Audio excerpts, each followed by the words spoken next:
Hello and welcome to Faith Matters. This is the programme where we take a spiritual perspective on life across the Merseyside region. I'm here today in St James in the City Church, which is just off Parliament Street in Liverpool, with the Vicar, Neil Short. And great to be with you today, Neil. Good to see you again, Keith. Now, I'm here in your church. It looks a bit like looks like a building site. It looks like a building site. Just tell us what's going on here. How long have you been here? Well, the church closed in 1972 for all sorts of reasons, but the main one being that the council planned to extend the M62 right into the city centre, and this was going to be junction 1, so it was going to be in the middle of the roundabout. So obviously there was no chance of a church being here, so they closed the church. It was vandalised, there was a big fire in the tower, and the building went downhill really fast. And it wasn't until 2010 that we got the building back. So it came back from a trust, it came back into the Church of England, and the Bishop of Liverpool asked me and a small team whether we could think about reopening the church and starting a new congregation. Okay, and the church's got quite a history linked to the slave trade. Yeah. Tell us about that and how you might be addressing that, because obviously that's an issue for the city. Well, for the history of the church, we need to go back to the year 1775. So in those days, Liverpool was right down in the docks, in amongst the warehouses. So if you were, a person like you, rich, influential, Keith, you would have lived down in the city centre with your money in amongst the warehouse. And in 1775, the rich people woke up one day and thought, why don't we move to the country? So they came up to the top of the hill with a nice view looking out over the river. And they picked this corner because this used to be King John's hunting park. That's why it's Park Road and Lodge Lane. And they decided to build the church. So they built this church by 27 shares, and they started to build big houses around here. It was called the Lady Sefton, the Lady Hartington Estate. So it was for rich people. And in 1775, of course, Liverpool was heavily involved in the slave trade. So most of the people who put the money up for the slave trade, so most of the people who put the money up for the church were involved in the slave trade. Okay, you got monuments. You were showing us earlier monuments too. You can't really see them from this angle. But yeah, they covered up so we don't damage them. But perhaps I could just point out 3. This one downstairs over there, that's a guy called Jacob Emilius Irving. Now, he made his money in a plantation in Jamaica, and when he made his money, he then came back to England, and he was one of the 27 shareholders, and he used to sit downstairs every week, and people saw no problem worshipping God, singing a hymn, saying the prayers, but having people in absolute misery back in the West Indies. When he died, we know that he owned 61 slaves, from Harriet, who was 70, right down to young Grace, who was just 6 months old, born into slavery.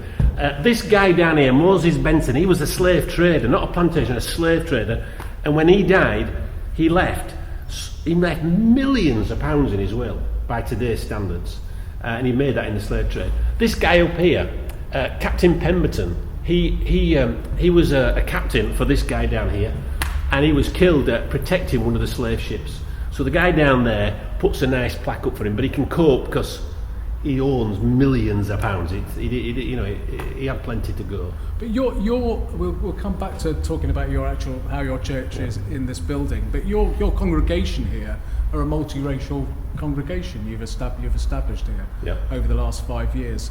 Well, obviously you're addressing it in that kind of way, But what else are you planning to do to address the issue around the slave trade and the history of this building? It's a redemptive thing going on. Well, when we first started, some people said to me, aren't you embarrassed by the links to the past? And wouldn't you like to get rid of these memorials? And I said, no. If anything, I'd like to make memorials bigger and put spotlights on them. Because these dreadful things happened, and the people of that generation turned a blind eye to it. In 200 years from now, Keith, I wonder what people will be looking back on us and saying, there was all that trafficking going on. Yep. There were all those refugees, and what did you do? You just stayed in church, you just sang your hymns and said your prayers, and you didn't do anything about it.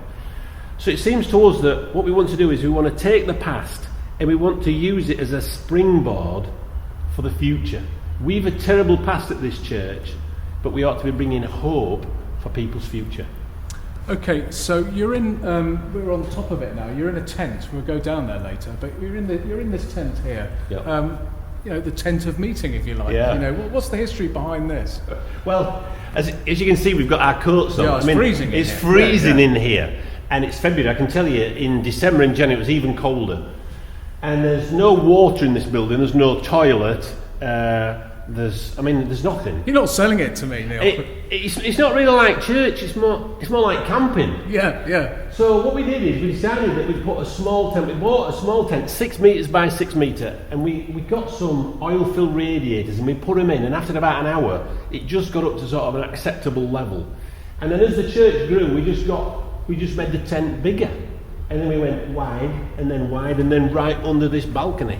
And to be honest, the more people who come, the better it is, because the worship's better, but we're warmer. Yeah. We're warmer. The more bodies that come, we're warmer. And so the more excited we get in the worship, the warmer we are. So come along on a Sunday, 4 o'clock every Sunday. Okay, then Neil, what are you doing with the building? You're obviously not leaving it like this, are you? You've got development plans, I know that. Tell us about your development plans for the building and the site around.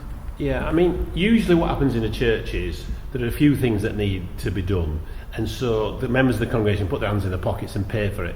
When we started, there were just 2 of us, and so there was never a chance that we could do this up. So we were always told you're going to have to get grants for this. So the first thing that needs to be done in any building like this is you've got to secure the roof. So we've got a big grant from English Heritage, big thank you to them. We got 407,000, but we still had to raise nearly 200,000, quite a lot from the congregation. So we've replaced this roof, and we've replaced the roof up there, and we've just relined all the gutters and all that sort of stuff. When it's all done, you don't see a right lot for your money, but it's an enormous area, and they've done an amazing job, and we're now dry, and the building's safe. Okay, and you got any what next? What's happening next? Well, what's really nice about the building is that there's a few nice features downstairs, but inside the building there's virtually nothing, so it's really flexible. So when it's done, we'll have a really nice space which we can use for church worship, for performing arts, and for conferences. So we'll have a nice flat floor, we'll have underfloor heating, we'll have movable seats, and we'll have sliding partitions, so we're able to use different parts of the building at different parts of the week. And will you be using it for the community? Because this is on the edge of Toxteth, and this is an area of deprivation, or at least part of it is. Will this be a community facility? Absolutely. Or is it already, perhaps?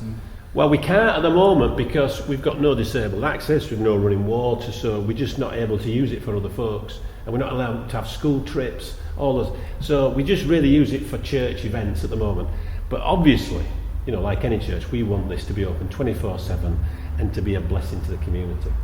Okay, tell us about your church community. You're a young congregation that come in here into the cold, and you're the oldest one. I'm nearly the oldest one. I'm not so much a father figure to this congregation, more like a grandfather figure.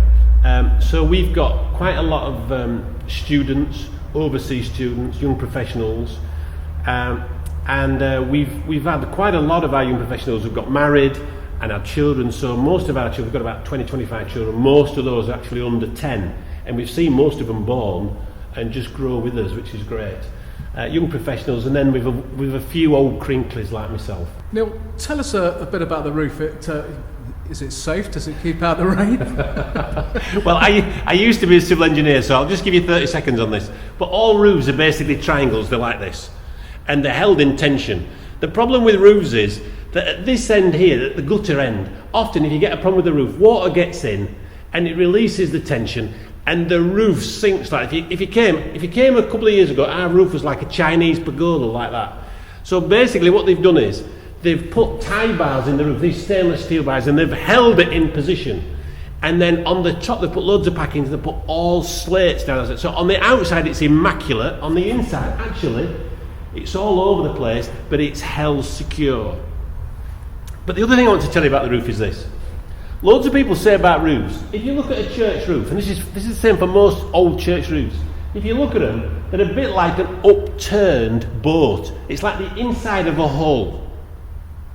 Because a church is an ark, The ark was there to save the people of God. And one of the points of the church is just to say to anybody, just come in and be saved, come in and be loved, come and be secure. Just let us be a big family together, surrounded with one another's love, surrounded with God's love. It's just a lovely image of the church. The roof's only here to hold the roof up, but the church is here to do a lot more than that. Thanks, Neil. That's just fantastic. We're going to go downstairs now if we can safely, and we're going to gather in your tent, the tent of meeting, and we're going to talk about Easter to explore those themes further. Join us after the break for Faith Matters.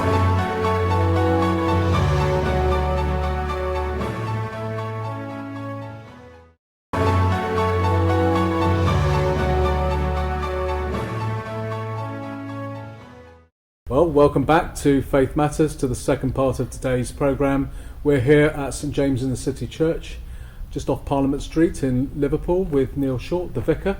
As you can see, we've moved downstairs into the tent. Behind us we've got the stage. It all looks very different down here, Neil. And tell us about, what's the vision for the church, the longer term vision? You've obviously had a vision for the last 5 years. Yeah. You kind of got there, I don't know. Where are you going now?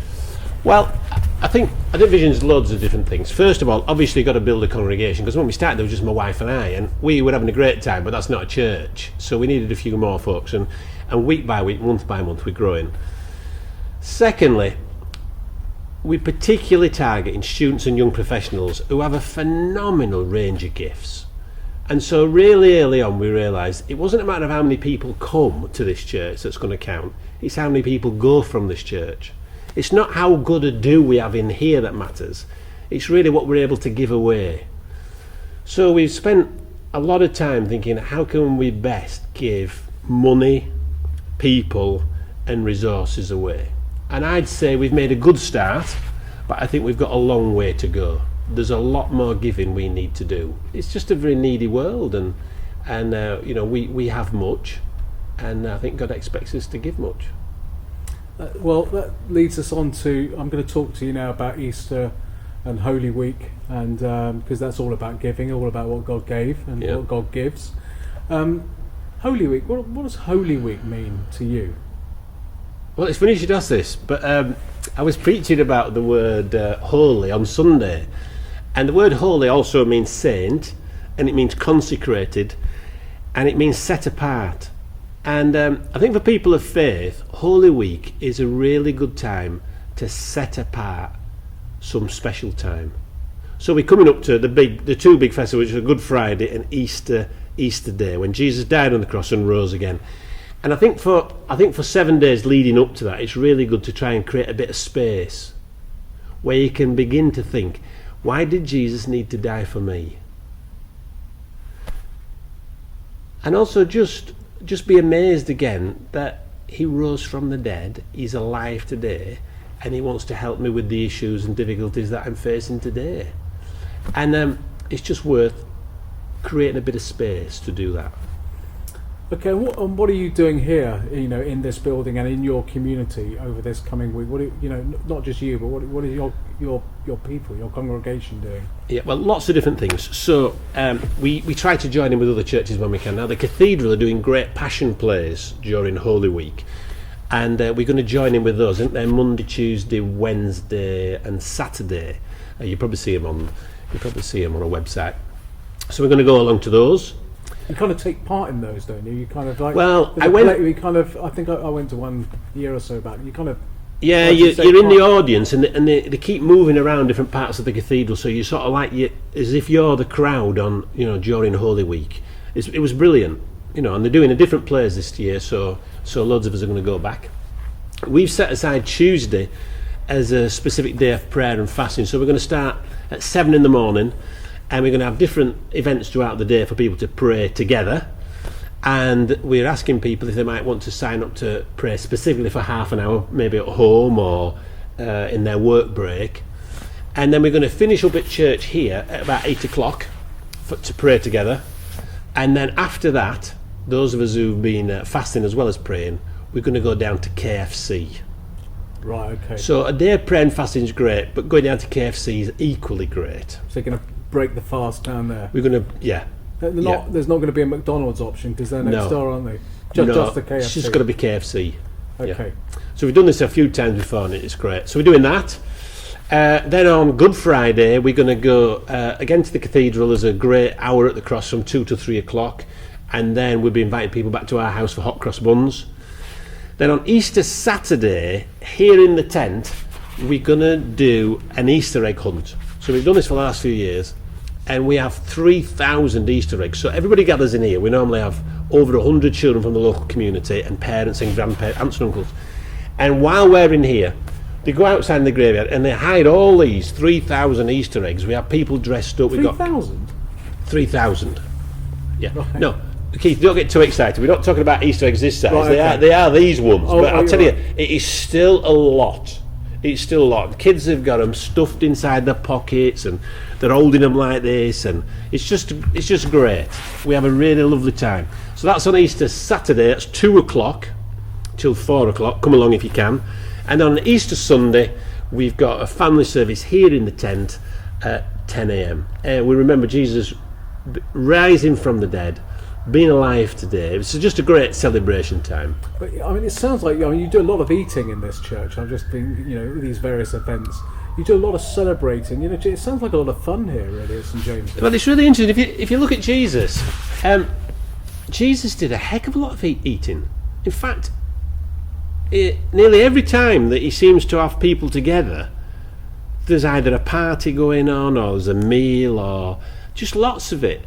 And I suppose some of the best times in life are when we're with friends and we're eating and sharing together. So, for instance, tonight in the tent, we'll probably have about 40 people come along at 7 o'clock. We'll have a meal together, then we'll have a bit of worship, and then we're going to split into two groups. We're going to do an alpha group in here, and we're going to do a newcomers group in one of the small rooms at the back. Every Sunday after the service, we normally have pizzas. So as the church grows, we have to get more and more pizzas. So get the biggest pizzas you can possibly buy, those whackers, about 15 inch. And I think on Sunday we're up to 12 of those. It costs us an absolute fortune in pizzas. But eating together, being together, with the family of God. That's what families do, they eat together. Well, I can see why you're so attractive to students, because it's kind of, pizzas and KFC, Easter eggs. Oh, you're just keeping them going, you're keeping them alive. Somebody said to me, why on earth do you have a service at 4 o'clock? Well, it's no point having a service at 10 o'clock because students won't be up. Most Sundays it's at 4 o'clock. So students are up, and we can't provide Sunday lunch. We couldn't do a roast dinner, but we can provide Sunday tea. So it's pizzas one week and bagels the next, and those sorts of things. That's great. Okay, let's come back to Easter. What is the message of Easter? I'm not sure everybody really knows what the message of Easter is. Can you tell us what the message of Easter is? Not for people necessarily inside the church, but what about the people outside? What's the message for them? Well, I think the clue's in the title. The clue's in the title. It's Good Friday. And Jesus hanging on the cross, he's dying one of the most dreadful deaths that's ever been invented. So it certainly wasn't good for him, but it was remarkably good for us.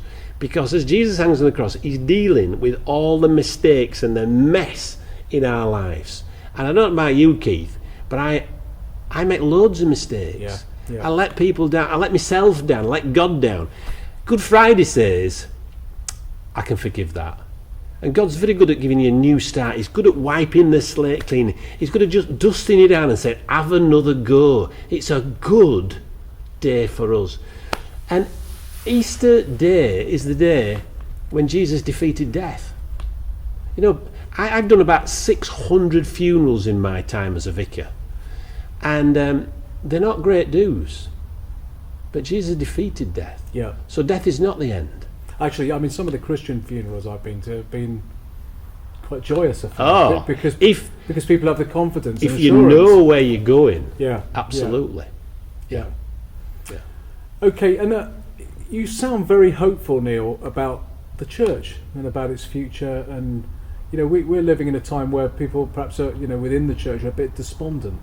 You sound very hopeful. You tell us about your hope for the future for the church. More of this kind of thing, experimental, fresh expressions, kind of thing. I think the church is remarkable. You know, I think there's a bloke in America who says that the local church is the hope for the world, and I've so much to thank God for the church. I just think of people over the years, since I've been a nipper, who've looked after me and stuck me back together and fed me and taken me on holidays and trained me and looked after me. And here I am now, I'm 58, and I'm able to invest in young children and students and young professionals and to help them. That's what the church is all about. It's just helping people. It's introducing God to them, and then see God develop in their lives, to discover their gifts and abilities, and then to give it away to a needy world. I'm a member of a golf club. It's a great golf club. I love it, but I'll tell you what, it's not like a church. No. It's not like a church. People don't go and, you know, if the washing machine breaks down, they don't go around and sort the washing out machine. You know, if they're struggling with the kids, they don't say, I'll tell you what, I'll look after the kids this afternoon for you. If there's somebody who loses a job, it's not that everybody sort of has a whip round and sort of says, well, we'll just give a couple of quid to help out. It's not if they can't afford to go on the holiday. A golf club is just a golf club. You know, a netball club's a netball club, but a church, it's just remarkable. Well, on that note, Neil, I think we're going to end because we come to the end of our time. I was wondering what those slave traders might be thinking about what's going on in here. But it's great to hear the story of St James, and just encourage all our viewers to come along and have a look. And you know, let's expand this tent. Thank you, and thank you to our viewers, and see you next time on Faith Matters.